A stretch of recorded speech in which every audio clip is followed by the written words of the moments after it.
Jaalatamtootaaf kabajamtoota hordoftoota miidiyaa keenya miidiyaa Jesus Method Ministry nagaa Waaqayyoo lafa jirtan hundumaatti hunduma keessaniif haa ta'u. Akkam jirtu? Guyyaa har'aa sagalee Waaqayyoo qabadhee kan isinii dhiyaadhe ani obboleessa keessan Pastor Elias Addunyaati. Jaalattanii yeroo kana sagantaa kana hordofuun fedhii keessa waan ta'eef Waaqayyo ayyaana isaa isiniif haa baay'isu. Hamma dhumaatti yoo nu wajjin turtan akka isin eebbifamtan shakkii tokko illee hin qabnu. Waaqayyo guddaa isin eebbisa.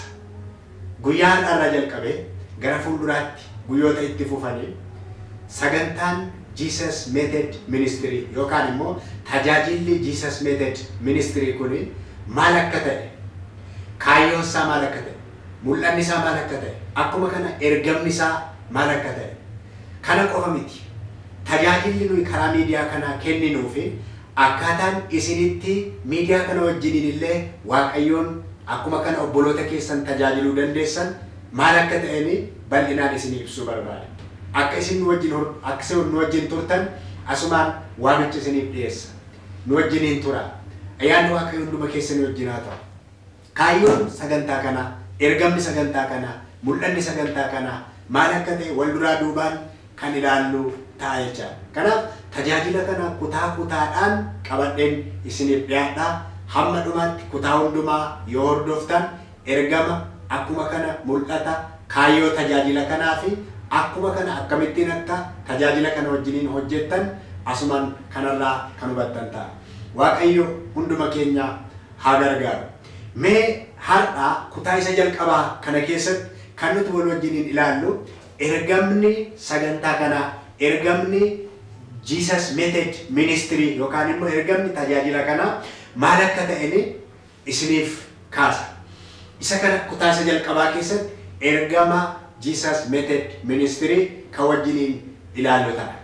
Mee otoo gara ergama Jesus Method Ministry yookaan ergama sagantaa kanaatti hin darbiin fuulduraa qabiyyeen guutummaa macaafa qulqulluu maal akka ta'e akka seensaatti gabaabsee isinii ibsuun barbaada. Sana booddee ergama sagantaa kanaa gabaabsinee yookaan immoo jecha gabaabaatiin kan wajjiniin ilaallu ta'a jechaadha. Sagantaa kana yommuu jalqabnu warri yeroo jalqabaaf tajaajila kana argachaa jirtan subscribe gochuudhaan akkasiin jalqabdan asumaan isin gaafadha. Akkuma kanas warri kanaan duras tajaajila kana argachaa turtan yookaan immoo subscribe kan hin goone hundumti keessanuu subscribe gochuudhaan akkasiin tajaajila kana keessatti qooda fudhattan waamicha isinii dhiyeessuun barbaada. Kanas immoo waan gootaniif Waaqayyo ayyaana isaa isiniif haa baay'isu. Qabiyyee guutummaa macaafa qulqulluu keenyaa gaafa laallu macaafa qulqulluu keenya guutummaa isaa bakka sadiitti gargar qoonnee ilaaluu dandeenya. Bakka sadiitti gargar qoonnee ilaaluu dandeenya. Maal jennee yommuu laallu isaan kana wal duraa duubaan qabxiilee sadan kanan isinii kaasuu barbaada. Qabxiilee sadan kanarratti xiyyeeffachuudhaan miidiyaan Jesus Method Ministry ergama macaafa qulqulluu raawwachuu fi kan kaayyeeffate waan ta'eef mee kutaa kitaaba qulqulluu kana sadan gabaabseen isinii ibsuu barbaada. Inni jalqabaaf inni baay'ee barbaachisaa ta'e inni murteessaan inni duraa duuba uumamaati. Macaafa qulqulluu keenya jalqabuma isaa gaafa saaqnu maal argina? Sirna uumamaa argina. Macaafumti jalqabaayyuu macaafa seera uumamaati. Macaafa seera uumamaa gaafa dubbistanii maal argina? Uumama boqonnaa tokkoof boqonnaa lama irratti duraa duuba sirna uumamaa argina. Creation order isa jennu duraa duuba sirna uumamaa argina. Waaqayyo dachee boca hin qabne akkuma kana dachee bifa hin qabne kanatti yeroo inni bifa godhu argina. Uumama boqonnaa tokko lakkoofsa lamarraa gaafa dubbisnu dacheen kun bifa hin qabdu turte, boca hin qabdu turte. Waaqayyo garuu jalqaba uumamaa irratti guyyaa tokkoffaarraa jalqabee dachee boca hin qabne kanatti yeroo inni boca godhu, yeroo inni miidhagsu, yeroo inni tottolchu, yeroo inni ulfina isaa akkuma kana jireenya lubbuu qabeeyyii warra kaaniif akka isheen mijattutti yeroo inni hojjetu argina jechaadha. Guyyoota 6 keessatti wal duraa duubaan Waaqayyo maal godhee uumama hundumaa uumee raawwate. Gaafa guyyaa 6ffaa immoo uumama keessaa isa baay'ee olaanaa ta'e nama uume jechaadha. Waaqayyo gaafa guyyaa 6ffaa nama uume. Macaafa qulqulluu keenya gaafa dubbisnu macaafa qulqulluu keessa seera uumamaa boqonnaa tokko lakkoofsa 26 fi lakkoofsa 27 irraa gaafa dubbisnu sagalee Waaqayyoo akkas jedha. Kana booddee Waaqayyoo kottaa akka bifa keenyaatti akka fakkeenya keenyaattis nama uumna. Isaan qurxummii galaanaa irratti, simbirrootaa fi allaattii qilleensa keessa balali'an irratti, horii qeerratti, bineensa lafaa hundumaa irratti, munyuuqa lafarra munyuuqu hundumaa irrattis mootummaa haa qabaatanii jedhe. Lakkoofsa 27ffaa eegaa Waaqayyo akka bifa isaatti nama uume, akka bifa Waaqayyootti isa uume, dhiiraaf dubartii isaan uume. Kana tartiiba uumamaa keessatti argina. Guyyaa tokkoffaarraa hamma guyyaa ja'affaatti Waaqayyo hojii hojjete. Yeroo guyyaa ja'affaarra ga'u guyyaa ja'affaatti nama uume. Nama gaafa uumu Waaqayyo mariidhaan uume. Kottaa akka bifa keenyaatti akka fakkeenya keenyaattis nama uumna. Waaqayyo nama uume. Nama erga uumee booddee uumama warra kaan hundumaarratti gooftummaa kenneef. Nama immoo gaafa uumu akka bifa isaatti akka fakkeenya isaatti uume jedha. Dhiiraaf dubartii uume jedha sagalee Waaqayyoo. Kun baay'ee barbaachisaa. Kanarraa kan nuti ilaallu uumama boqonnaa tokko lakkoofsa 31 irraa dhaqnee gaafa dubbisnu Waaqayyoo waanuma uume waanuma hojjete hundumaa hin ilaale. Kunoo innis baay'ee gaarii ture. Galgallis ta'e ganamnis ta'e kuni guyyaa ja'affaadha jedha. Waaqayyo waan hundumaa uume. Tartiibaan tooraan waan hundumaa uume. Duraa duubaa waan hundumaa uume. Erga waan hundumaa uumee booddee waan uume sana irra deebi'ee hin ilaale. Ilaaluuti godhe hin ilaale. Yommuu ilaalu wanta ilaale kanatti Waaqayyoon gammade. Wanti hundumtuu gaarii ture. Uumamni hundumtuu gaarii ture. Namas dabalatee wanti hundumtuu gaarii ture. Waaqayyotti gammadee jedhe. Gaarii ture. Gaarii gaafa jennu gaarii waan baay'ee. Gaariin waan baay'ee as keessa jira. Yeroo sana nagaatu jira. Yeroo sana gammachuutu jira. Yeroo sana abdiitu jira. Yeroo sana jaalalatu jira. Yeroo sana kabaja guddaatu jira. Uumama gidduu jaalala guddaatu jira. Kanaaf wanti hundumtuu maal ture? Gaarii ture. Isa kanarraa kan nuti ilaallu maal hubanna kanarraa?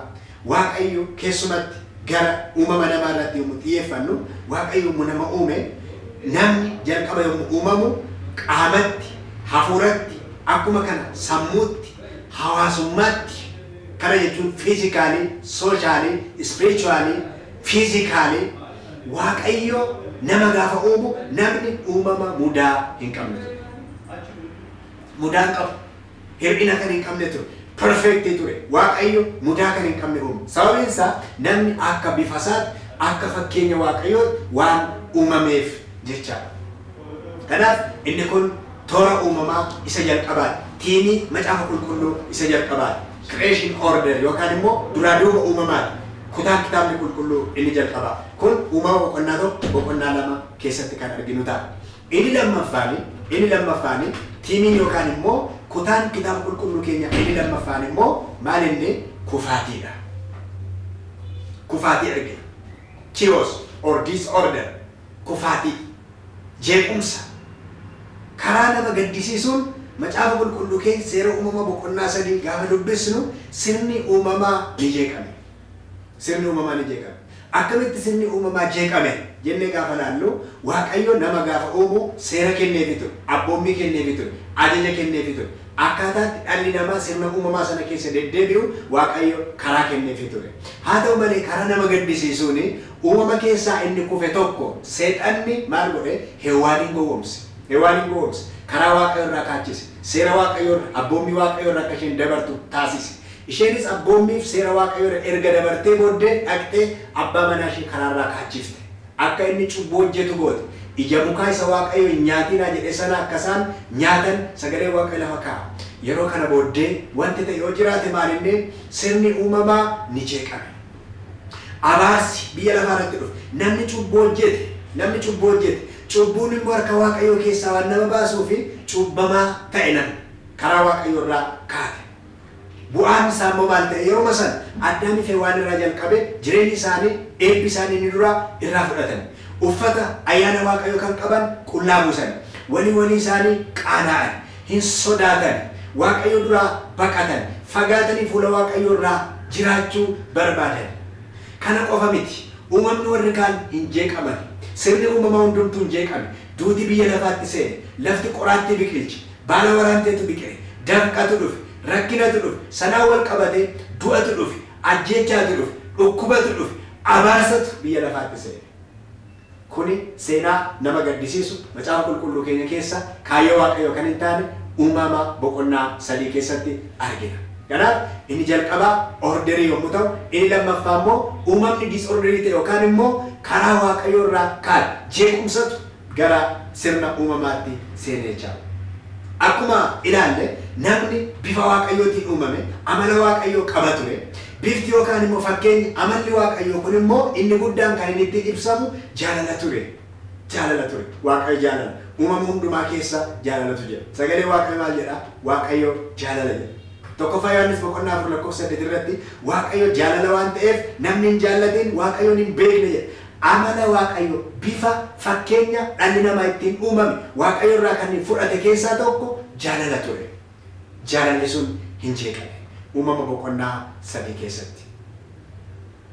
Bifa waaqayyo isa dhalli namaa sammuudhaan, hafuuraan, qaamaan, haasummaadhaan ittiin uumame kana iddootti deebisuudhaaf waaqayyo hojii kan biraa hojjechuutu isarra ture. Sun immoo hojii waaqayyo isa lammaffaadha. Inni jalqabaa uumuudha. Inni lammaffaan immoo sirna uumamaa isa jeeqame sana iddootti deebisuu ture jechaadha. Kun qabiyyee kitaaba qulqulluu isa sadaffaa ta'a jechaadha. Kanaaf inni sadaffaan qabiyyeen kitaaba qulqulluu maalidha? Iddootti deebisuudha. Restoration isa jedhu. Iddootti deebisuudha. Inni jalqabaa uumuudha yookaan immoo tartiiba uumamaati.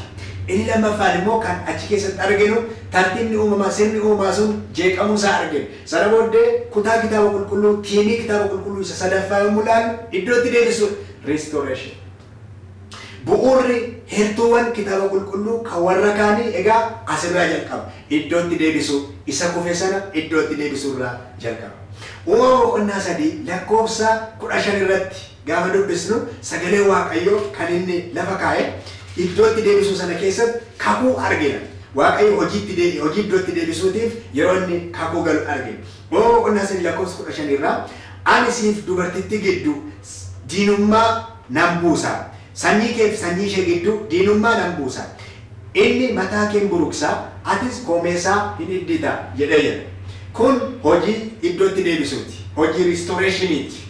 Isa uumame, isa jeeqame sana iddootti deebisuudha. Kanaaf ani siif dubartitti sanyii kee fi sanyii ishee gidduu maalan godhe? Diinummaa nan buusa.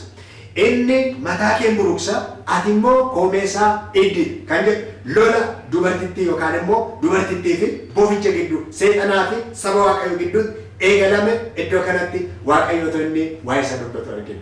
Hojii iddootti deebisuu jechaadha. Kana qofa miti. Tiimiin asirraa jalqabe kun hojii iddootti deebisuu kun mul'ata boqonnaa 21 lakkoofsa 15 irratti immoo akkas jechuun barreeffame. Mul'ata boqonnaa 21 lakkoofsa 15 irraa abdii kan namatti tolu sagalee waaqayyoo keessaa bu'uura guddaa kan ta'e ilaalaa jirra. Lakkoofsa 5 irraa mul'ata boqonnaa 21 lakkoofsa 5 irraa akkas jedha. Inni teessoo irra taa'e immoo kunoo ani waan hundumaa haaraa nan godha jedhe. Itti dabalees dubbiin kun amanamaadha dhugaadhas waan ta'eef kana caafi naan jedhe jedha. Galanni waaqayyoof haa ta'u. Waaqayyo akkas jedhe ani waan hundumaa haaraa nan godha. Galanni waaqayyoof haa ta'u. Waaqayyo uumamaaf jaalala guddaa qaba. Namaaf jaalala guddaa qaba. Wanta badisan, seenaa badisan, namummaa badisan, sammuu badisan, qaama badisan, fiizikaalii badisan iddootti deebisuudhaaf waaqayyo maal godhe jechaadha. Hojii kan biraa jalqabe. Ani waan hundumaa haaraa nan godha. Gooftaaf galanni guddaan haa ta'u. Misraachuu akkamitti obboloota. Sirni uumamaa jeeqame sun deebi'ee akka haaramu. Kaayyoo waaqayyo dhala namaaf qabu inni xumuraa isa kana iddootti deebisu. Sirna hundumaa, uumama hundumaa iddootti deebisu. Kaka'umsa waaqayyoos kan ta'e isa kana. Kanaaf kaka'umsa uumuus kan ta'e, kaka'umsa furuus kan ta'e waaqayyo gaarummaa inni ijoollee isaatiif qabudha. Maqaa waaqayyoo galateeffamu. Egaa isa kana hubachuudhaan gara ergama sagantaa Jesus Meted Ministry ibsutti yommuu dhufu akkuma kutaa kana keessatti ilaalle Addaam harka waaqayyootiin yommuu uumame sammuudhaan, qaamaan, hafuuraan bifa uumamaa isaa qaba ture yookaan immoo bifa uumaa isaa qaba ture. Kana jechuun bifa waaqayyoo qaba ture. Amala waaqayyoo, yaada waaqayyoo qaba ture Addaam. Akkasumas kaayyoon waaqayyoo namni bara jiraatu guutummaatti bifa waaqayyoo kana ulfina isa uumeef akka inni mul'isu ture. Bifa waaqayyoo kana, amala waaqayyoo isa qabu kana ulfina waaqayyootiif akka inni mul'isu ture kaayyoo waaqayyoo. Ilmaan namootaa keessatti bifa waaqayyoo isa ittiin uumame iddootti deebisuun gara sirna uumamaa isa mudaa malee itti fiduun kaayyoon waaqayyoo inni uumama keessaa guddina qaama sammuu fi lubbuutiin akka mul'atu gochuun hojii deebisanii furuuti. Kaayyoon jireenyaa inni guddaan isa kanaa.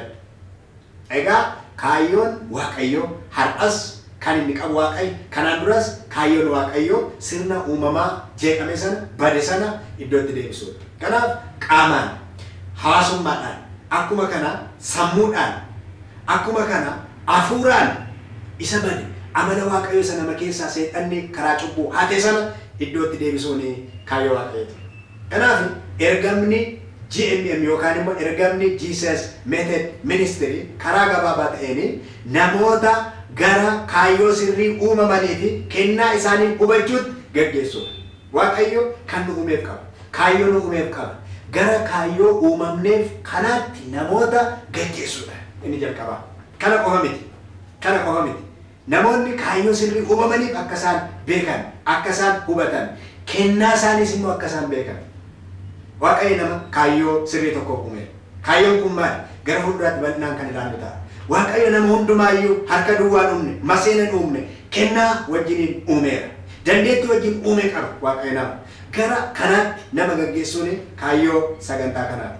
Kanarra kan darbe qabxii lammaffaatti namoonni kaayyoo uumamaniif isa sirrii akka jiraataniif. Isa uumamaniif isa sirrii sana akka isaan jiraataniif.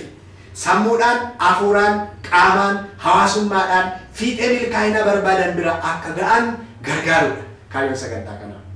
Galanni waaqayyoof haa ta'u. Kun kaayyoo guddaa yookaan immoo kun ergama guddaa. Nan amana isiniifis kun ergama keessan.